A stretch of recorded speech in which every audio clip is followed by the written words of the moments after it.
Ok, super. Alors, au tep, la famille, j'espère que vous allez bien ici. Kemi Tassume Itadjiri. Je suis Tanou, pour ceux qui ne me connaissent pas, je suis Tanouro pour les intimes Tanou.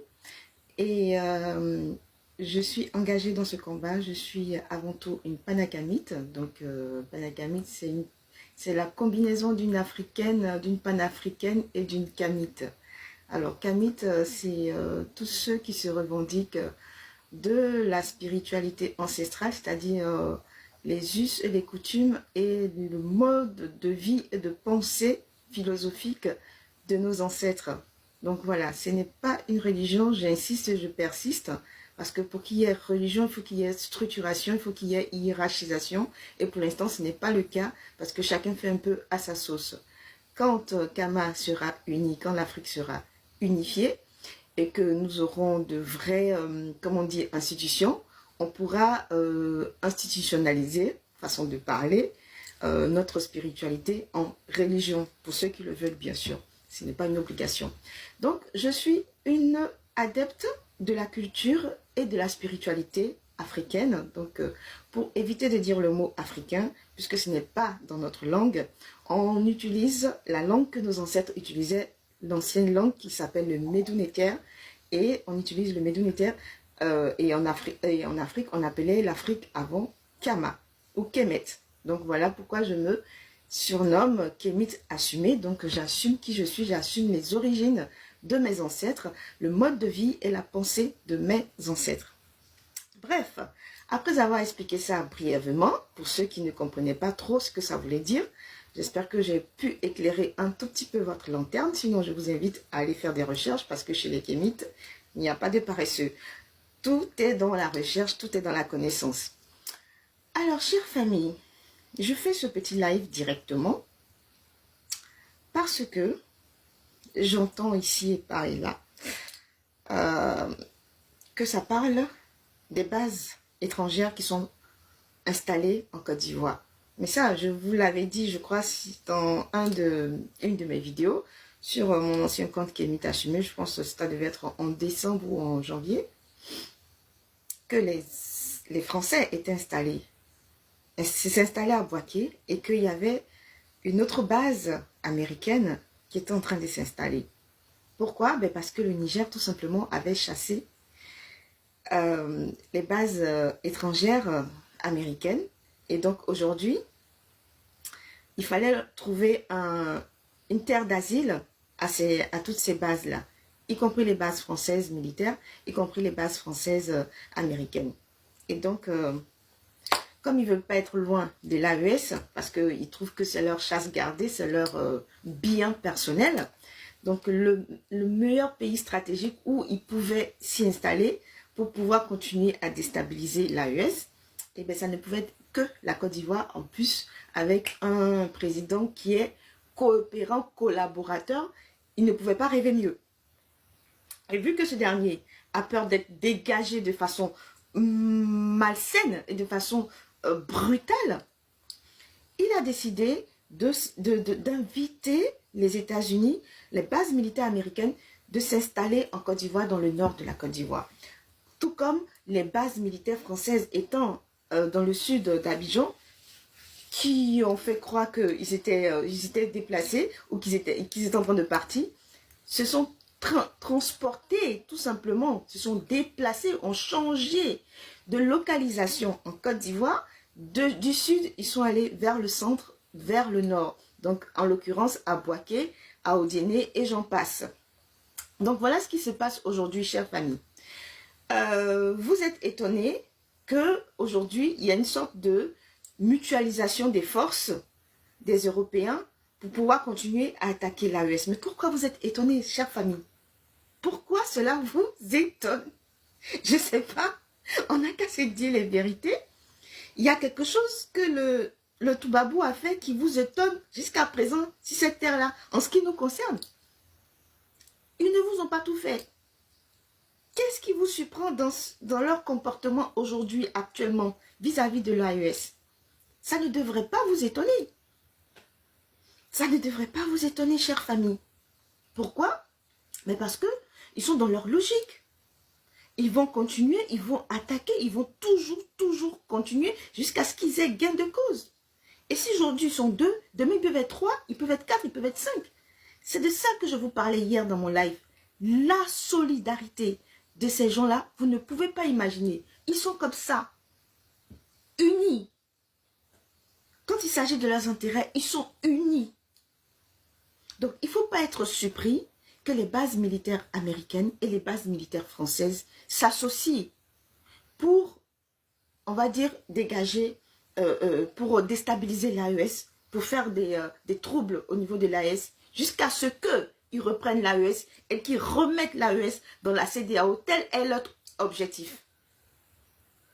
Ils ne veulent pas que l'Afrique là leur échappe. Surtout les intérêts, là, les sous-sols africains là, ne doivent pas leur échapper. Le golfe de Guinée là, ne doit pas leur échapper. C'est ça le vrai point. Et c'est ce que vous devez mettre dans votre tête. C'est pour ça que nous, à notre niveau aussi, nous devons apprendre à être comme ça. Unis. Pour faire face à ces gens-là en face qui, eux, ils sont unis. Mieux que nous. Donc l'AES là doit être amenée à être renforcée. Mais par des gens dignes, par des dignes fils, comme le président Ibrahim, comme le président Assimi Goïta, comme le président Tiani. C'est de ça qu'il s'agit. C'est pour ça que tous les pays où il y a la gangrène, où il y a des traites, où il y a des collabos en Afrique de l'Ouest là, doivent être dégagés, les présidents de ces pays-là. Il faut appeler un chat un chat. Ne vous leurrez pas. Ils ne vont pas arrêter. Ça, il faut que vous sachiez. Et ça, il faut que vous le dénonciez. Arrêtez de tourner autour du pot. Ils ne sont plus à cette phase-là de la lutte. Et ils ne tournent pas autour du pot. Ils utilisent certes vos enfants pour soi-disant être des terreaux, mais eux là, dans leur logique là, ils vont récupérer leurs intérêts, ils vont récupérer leurs biens, parce que l'Afrique est considérée comme leur bien personnel à eux. Ils vont le récupérer, ils ne vont pas vous lâcher. Donc à vous d'être vigilants, à vous de les dénoncer. À chaque fois que vous allez voir des failles, de les dénoncer avec preuve à l'appui et de mettre ça au grand jour. Parce qu'il n'y a que ça qui les arrête.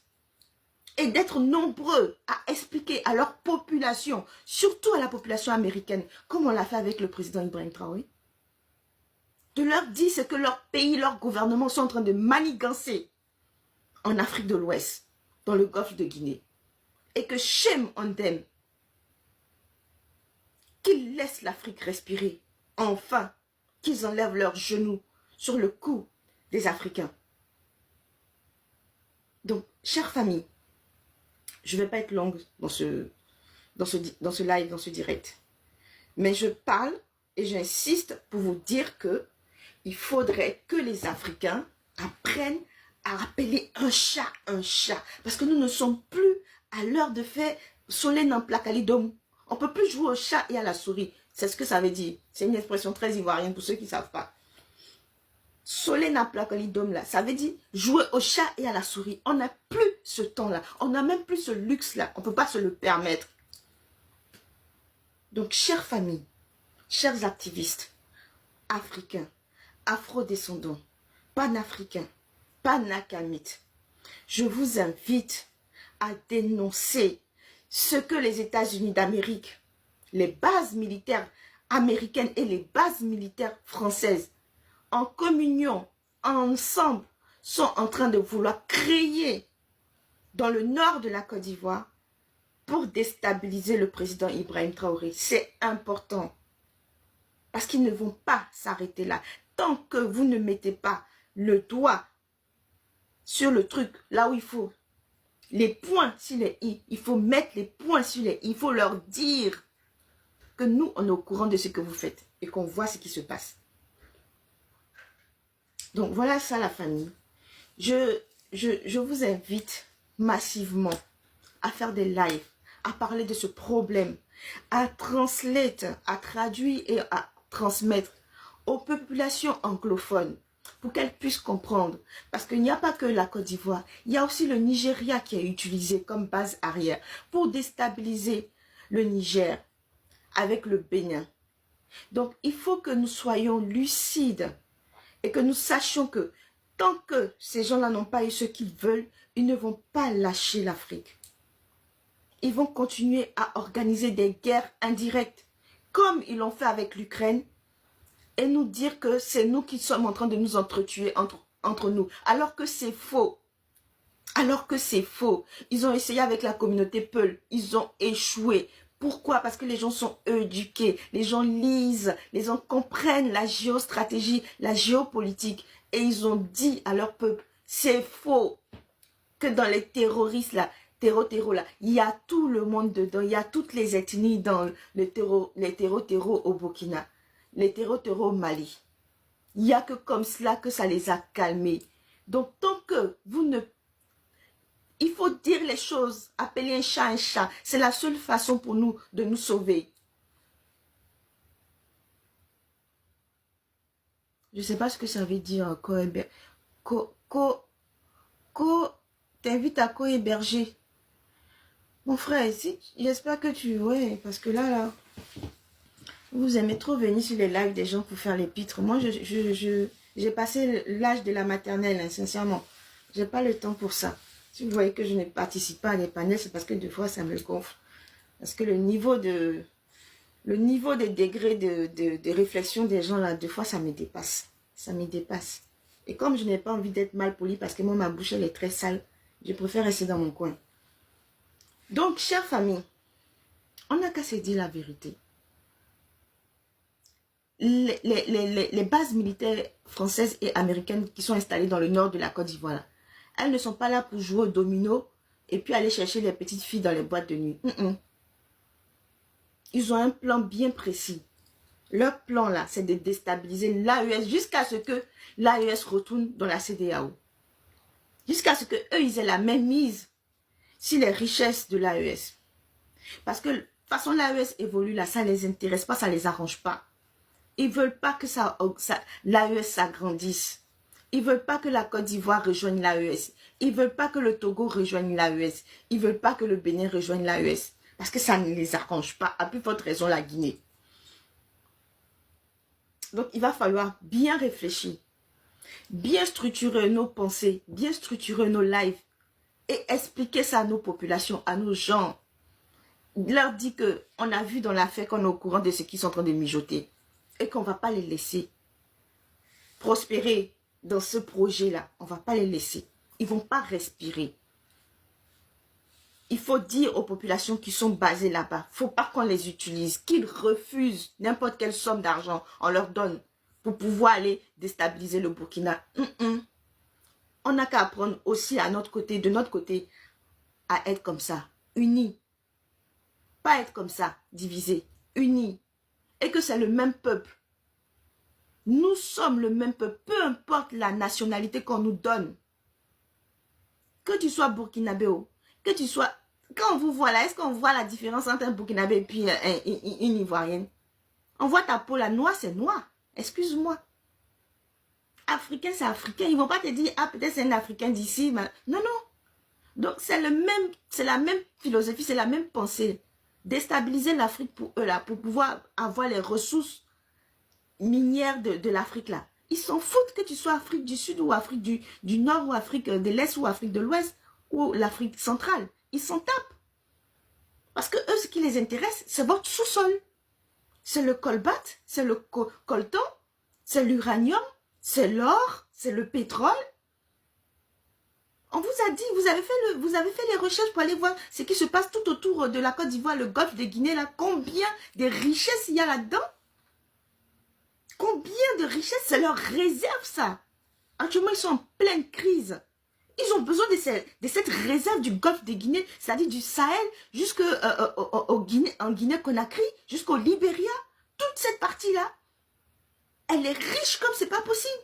Et ils ont toujours su ça. Ils ont dit qu'ils allaient garder ça au cas où ça allait être leur réserve, leur grenier.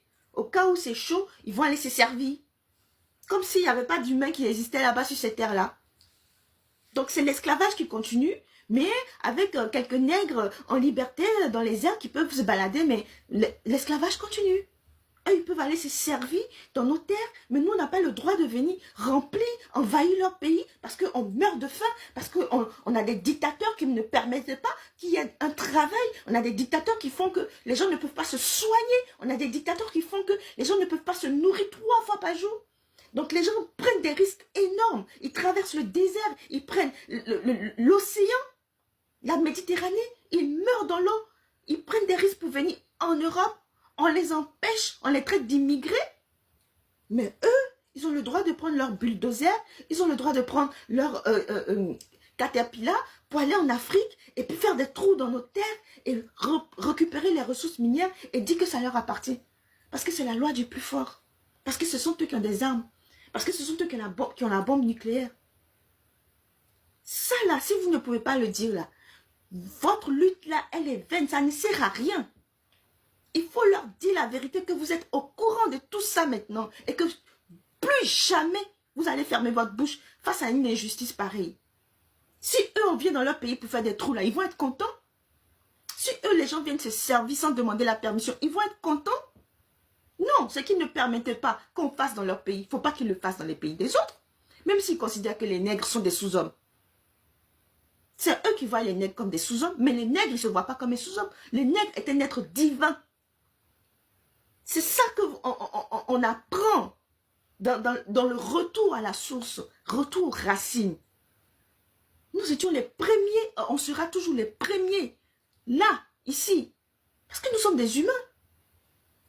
Parce qu'on a un cœur. Parce qu'on a de la bonté en nous, on a de la beauté en nous. On ne rêve pas d'aller piller les autres, de les piétiner, de cracher sur eux, de les traiter de tous les noms. Pour pouvoir paraître beau, paraître riche, paraître développé. C'est de la merde tout ça. Donc, chère famille, je ne vais pas être longue. Je pense que j'ai dit ce que j'avais à dire. Ne soyez pas surpris que le président Ibrahim Traoré s'apprête, parce que leur objectif, c'est de le tuer. Donc, que la population burkinabé entoure ce président, le protège et continue à dénoncer les malversations des pays européens, de l'alliance franco-américaine qui est basée en Côte d'Ivoire, avec un sous-préfet, un poltron de président comme le président de la Côte d'Ivoire, qui ne fait que se mettre par terre comme une serpillière au service du colon. La mentalité là, elle n'a pas changé. Les costumes ont changé. Les tenues ont changé. On n'a plus peut-être certes des chaînes physiques. Bon, il y a certains qui ont des chaînes mentales. Et c'est ça le pire. C'est ça le pire avec nos présidents. Collabo, poltron. Dénoncer, appeler un chat un chat. Parce que ce qu'ils sont en train de faire en Côte d'Ivoire, ils vont le faire au Bénin, ils vont le faire au Togo, ils vont le faire, s'ils peuvent, au Ghana, et ainsi de suite, jusqu'à ce qu'ils aient toute l'Afrique. L'objectif suprême, c'est l'Afrique sans les Africains, comme ils ont fait avec les Indiens des États-Unis d'Amérique. Je ne cesserai jamais de vous le dire. C'est pour ça, je ne privilégie pas les histoires de mélange. Même si moi, j'en ai fait partie, parce que ignorante de plein de choses, de mon histoire. Mais plus jamais, je vais connaître l'histoire. Je vais connaître ce qui se passe. Les dégâts que ça crée psychologiquement aux enfants et aux couples mixtes et encourager le mixage des cultures, le mixage des êtres vivants naturels. Que chacun reste dans son compartiment. Le blanc est mieux avec le blanc. Le noir est mieux avec le noir. C'est un problème de paradigme.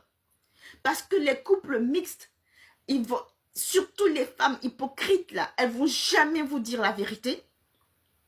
Mais pour qu'elles aient la paix dans leur couple, une femme qui est dans un mariage mixte, qui est africaine, qui est noire, ne peut pas penser comme je pense, librement. Ne peut pas. Sauf si son mariage est en péril, sauf si son mariage est à la fin. Parce que avec le blanc, c'est soit tu es avec lui, soit tu es contre lui. Et c'est ça que je veux vous faire comprendre. Quand je vous dis que je n'encourage pas le mariage mixte, c'est pas parce que je suis une haineuse, parce que je suis raciste. Mais c'est parce que, ayant expérimenté, le blanc ne défendra jamais sa femme noire vis-à-vis du système colonial. Jamais.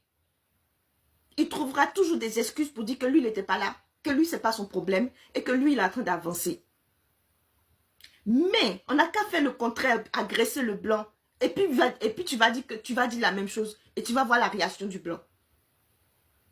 Donc toutes les femmes noires là, qui sont dans les couples mixtes là, et qui disent tout va bien, on se comprend, on est complémentaires, vous êtes des grosses hypocrites. Sauf si vous êtes des aliénés, que vous n'êtes pas panafricaine et que le combat de l'Afrique là ne vous intéresse pas. Là, je comprends. Parce que j'ai été aussi dans votre cas. J'étais comme ça.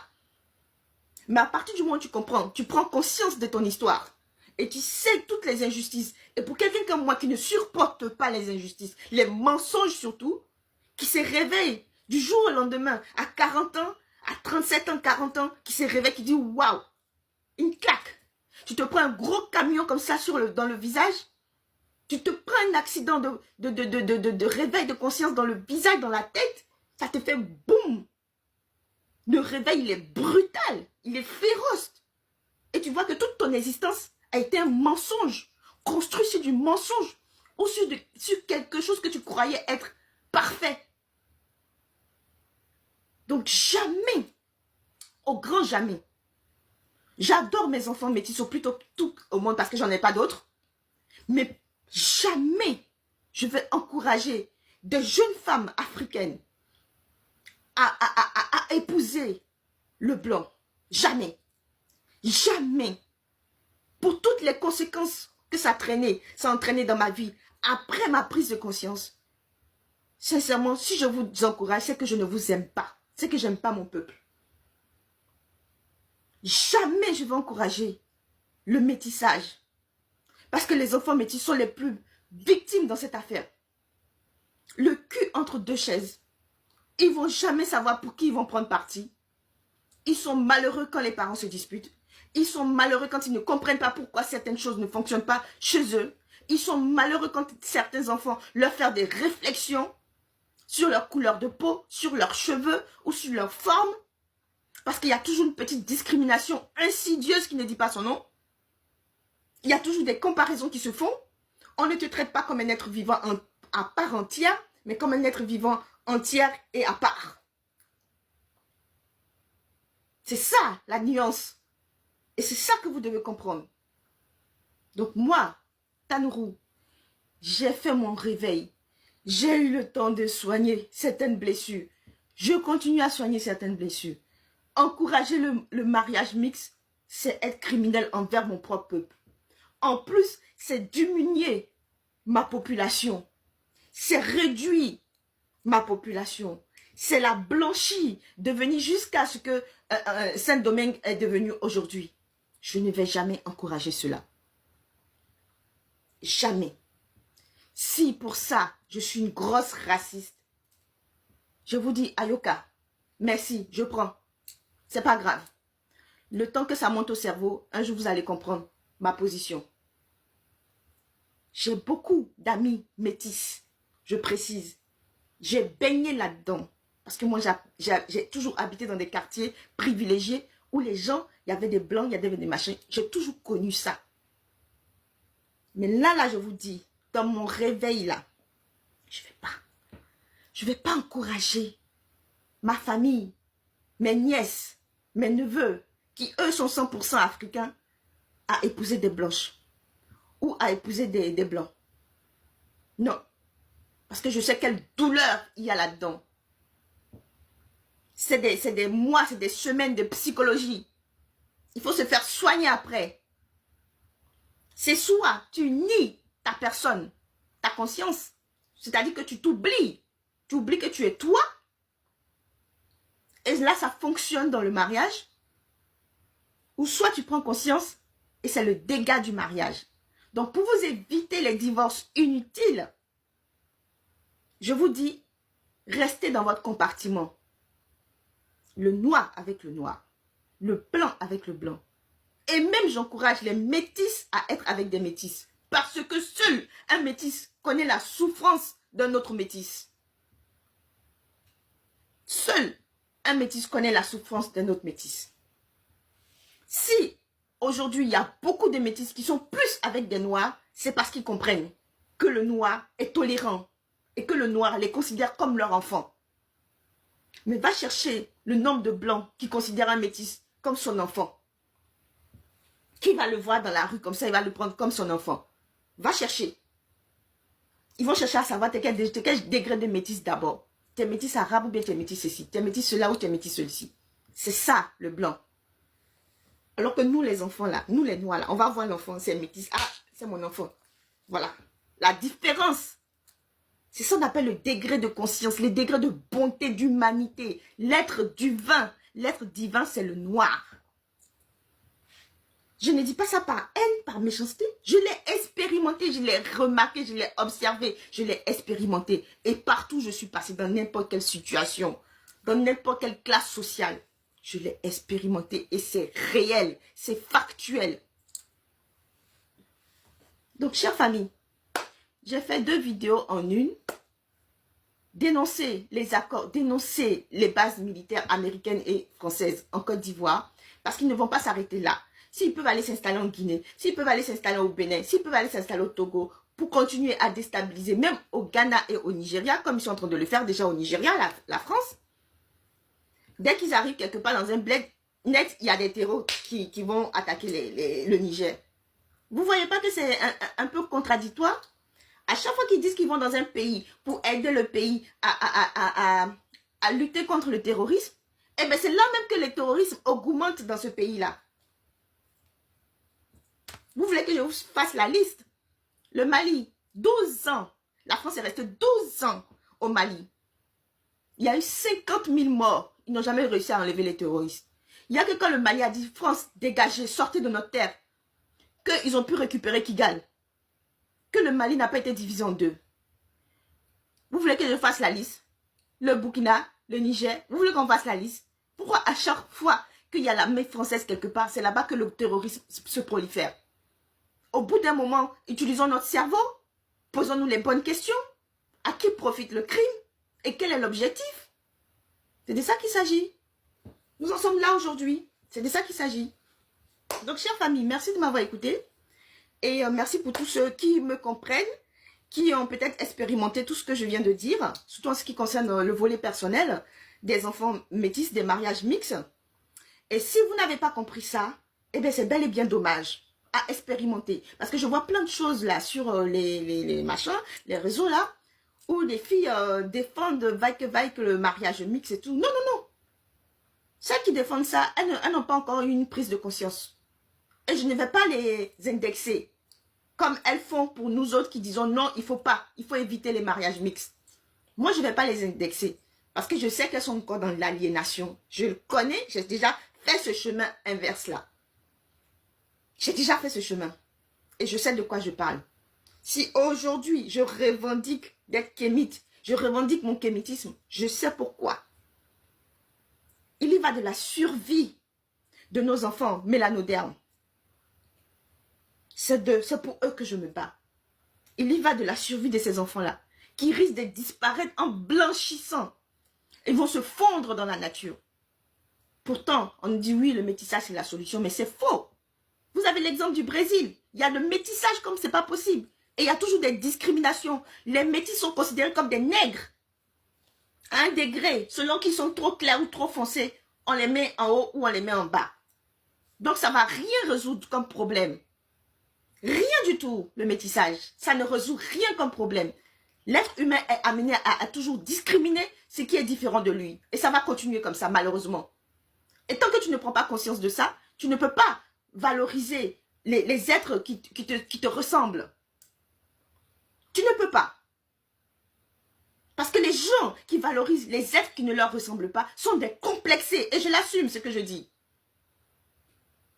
Tu es complexé. Si tu n'assumes pas, tu ne valorises pas ce qui te ressemble, tu ne valorises pas le fait que tu ressembles à ta mère, ou tu ne valorises pas la femme qui ressemble à ta mère, ou l'homme qui ressemble à ton père, il y a un problème.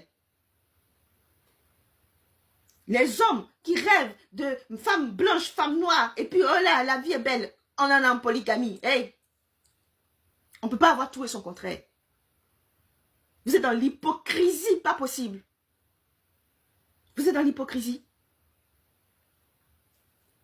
Voilà. J'espère que vous avez apprécié mes bâillements d'après la guêpe. J'espère que vous avez apprécié mes dires, ma vision des choses. Je ne suis pas la seule, heureusement pour moi, à penser cela. Et comme je vous dis, c'est sans haine, c'est sans méchanceté que je dis les choses. Je dis les choses telles qu'elles sont. Sans aucune hypocrisie, sans langue de bois. J'appelle un chat, un chat. Parce que moi, je ne suis pas politicienne. On ne m'a pas appris à arrondir les angles. Je ne sais pas faire ça. Je dis les choses telles qu'elles sont, telles qu'elles me paraissent. Telles qu'elles me paraissent justes ou pas, mais je le dis. Je le dis avec mon cœur et sans méchanceté. Voilà. À assumer, bah, je l'assume. Si ça doit me porter préjudice, eh ben, je suis prête à assumer jusqu'au bout. Mais aujourd'hui, je me rends compte qu'il y a plein de femmes qui vivent dans le déni, et qui n'assument pas ce qu'elles sont réellement. Peu importe ton degré d'être claire ou verte ou jaune, tu es une Africaine, tu resteras une Africaine. Quand les gens te voient, ta première identité, ben c'est la couleur de ta peau. Excuse-moi. Tu vas beau parler, tu es nègre, tu es une Africaine. C'est ça qu'on voit d'abord. C'est ça ton identité, ta pièce d'identité d'abord. Donc, autant être toi-même tel que tu es, et puis assumer qui tu es, et puis évoluer avec, accepter les autres, tels qu'ils sont, tout simplement. On ne va pas se transformer pour faire plaisir aux autres. Pourquoi aujourd'hui, il y a la prolifération de perruques, la prolifération du blanchiment et tout ça? Mais tout ça, c'est lié au complexe des lettres noires. C'est lié à tous ces complexes parce qu'on l'a toujours montré du doigt, on pointe du doigt et il est comme si, ses cheveux, sa peau, mais toi tu es trop foncé, mais toi tu n'as pas assez foncé. Mais il y a quoi? Est-ce que nous on est là pour dire, mais toi tu es rose, hein? Mais toi pourquoi tu es brun? Et toi pourquoi tu es un peu bleuté, hein? Est-ce qu'on est tout le temps en train de faire ça, nous? Pourquoi c'est toujours sur nous que ça retombe? Parce que nous n'avons pas appris à nous assumer, à nous apprécier. On me dit, oui, toi t'es trop noir, oui, et alors, bah oui, c'est ma couleur, c'est ma carnation, et basta. Tu fais ça là, tu fais ça 2 fois à quelqu'un, il ferme la bouche, il se calme. Mais on ne nous a pas appris à faire ça. On nous a appris à dire, c'est ça là, mais qui est mieux. Ah, c'est ce qui est lisse là, mais qui est mieux. Ah, c'est ce qui est bouclé qui est mieux. Ah, c'est ce qui est trop clair qui est mieux. Il y a quoi? Soyons nous-mêmes. Soyons fiers de ce que nous sommes. Apprécions et inculquons cela à nos enfants. Pour que nos enfants puissent résister, survivre dans ce monde barbare. C'est de ça qu'il s'agit. Donc, chère famille, merci de m'avoir écouté. Je suis Tanourou. Pour ceux qui ne me connaissent pas, je suis Tanou, Kemit Assumé ou Itadjiri en fonction des réseaux sur lesquels vous tombez sur moi. Donc, je vous remercie de m'avoir écouté et pour tout ce que je n'ai pas eu l'occasion de saluer, de dire ayo, de dire bonjour, Yefotamana, je vous dis bonjour au TEP à tous. Et je vous dis à très bientôt. Les commentaires passent trop vite, je n'ai pas le temps de lire. Et je vous dis à très vite, à très bientôt. Soyez fiers de qui vous êtes. Soyez fiers d'être des Africains. Peu importe votre carnation de peau, soyez fiers. Peu importe le degré des crépus de vos cheveux ou de texture de vos cheveux, comme vous aimez si bien le dire. Utilisez les mots qui vous mettent en valeur. Utilisez les expressions qui vous mettent en valeur. Appelez un chat un chat. Et je suis Kemit, si vous le voulez. J'assume tout ce que je viens de dire. Et j'assume aussi la spiritualité de mes ancêtres. Parce que en tant que Kemit, en tant qu'Africaine, je ne peux pas épouser la philosophie ou la religion des gens qui ont mis mes ancêtres en esclavage, qui les ont obligés en les découpant les mains, les pieds, en les enchaînant pour qu'ils acceptent une religion qui les a martyrisés. Je suis contre ça. Je fais partie de ces gens-là qui sont contre les religions dites importées. Parce que on ne peut pas faire tout et son contraire à la fois. C'est pas possible. C'est la même chose que ce que je viens d'expliquer en ce qui concerne la religion. Mais bon, je sais que le problème spirituel est délicat et je ne vais jamais forcer les gens. Tout vient avec son degré de compréhension petit à petit. Donc pour ça, je ne vais pas aller en conflit avec mes frères et sœurs. Au contraire, moi je cherche toujours l'unité des Kémites, l'unité des Africains. C'est la seule et unique vraie religion qui doit nous concerner, nous les Africains. Parce que le jour où nous serons unis, ça va faire mal dans le monde entier. Otep, merci à tous. Je vous souhaite un bon week-end, un bon vendredi. Je vous dis bye bye. Yefotamana, asante sana. Bye bye. Wapie. Wapie, ça veut dire au revoir en sénoufo. Wapie, wapie, bye bye, bye bye. Au revoir à tout le monde. Et merci encore d'être avec moi. Et merci de me soutenir. Merci de partager quand vous pouvez. Merci de, comment dire, d'être là pour nous, pour notre communauté. Et de dénoncer surtout. On ne doit plus se laisser faire. On ne doit plus baisser la tête. Quand on est dans la vérité, on doit dire les choses haut et fort et de façon cohérente et structurée, avec preuve à l'appui, avec les photos, avec les vidéos. On doit partager, on doit conscientiser nos jeunes gens, nos gens les plus jeunes, les plus faibles, qui ne comprennent pas tout. On doit expliquer et expliquer, réexpliquer jusqu'à ce que ça fonctionne, jusqu'à ce que ça prenne. Voilà. Au tep à tous. Wapier.